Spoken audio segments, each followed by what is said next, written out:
Meditations for Every Day in the Year by Bishop Richard Challoner. August 12th.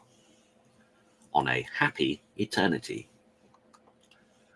Consider first that what completes the happiness of the servants of God in his heavenly kingdom is the eternity and the absolute security of all their enjoyments in every branch of their bliss.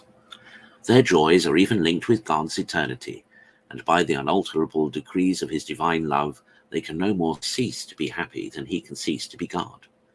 The honours, riches, and pleasures of this world are all, alas, short and momentary. Could they even continue with us for the whole time of our life, which is seldom or never the case, they could be of no better condition than this our mortal life, which is, quote, but a vapour which appeareth for a little while, and presently vanishes, and is seen no more. St. James 4:15.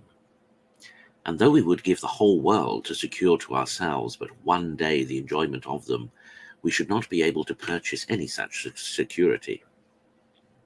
How long, then, O ye children of men, will ye be in love with these empty vanities? How long will you suffer yourselves to be imposed upon with lies and deceits? Give but your hearts in earnest to God.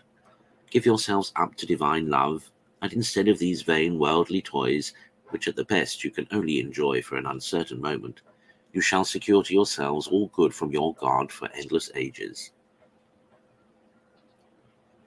Consider, secondly, Christian soul, and look forward into this immense eternity of the incomprehensible and never-ending felicity which is prepared for thee in heaven, to reward thy fidelity in the love and service of thy God, and to recompense the short labours and sufferings of thy mortal life. Oh, what a pleasure it is to lose oneself in the happy prospect of this boundless ocean of eternity! Oh, what an unspeakable joy to think of being for ever plunged into the immense abyss of the divinity itself! What a delight to be counting up millions of ages, crowned with all the honours, riches, and enjoyments of the heavenly paradise, and after all to find oneself no nearer the end of this felicity than when one first set out. The thought of this blessed eternity inspired St. Teresa, when yet an infant, with a contempt of all those things that pass away with time, and with a desire of giving up her life for the love of Christ. She often repeated with great feeling those words, "Forever, forever, forever." And in the meditation on these eternal years, a bright fire of devotion was enkindled in her soul. Oh, let the like thought inspire us with the like affections.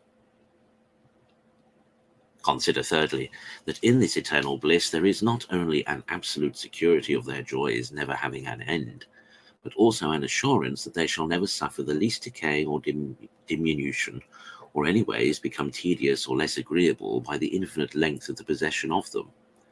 For as the God whom the blessed perpetually enjoy is every way infinite and incomprehensible, being an immense ocean of all good, an inexhaustible treasure of all happiness, so the joy, pleasure, and delight of those that eternally enjoy him is ever fresh and ever new, and continually fills the whole capacity and fully satisfies the whole appetite of their souls.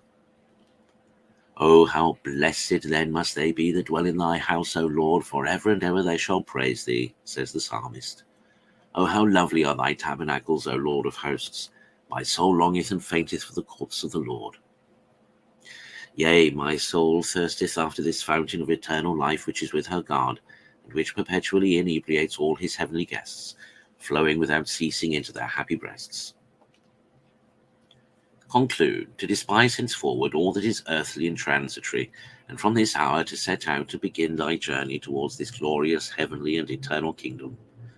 There thou shalt find all that thy heart can desire, immortal honours, never-failing riches, pure and everlasting pleasures. There thou shalt meet with beauties that never fade, perpetual health, perpetual life, etc. Oh, this alone is thy true home, the land of the living.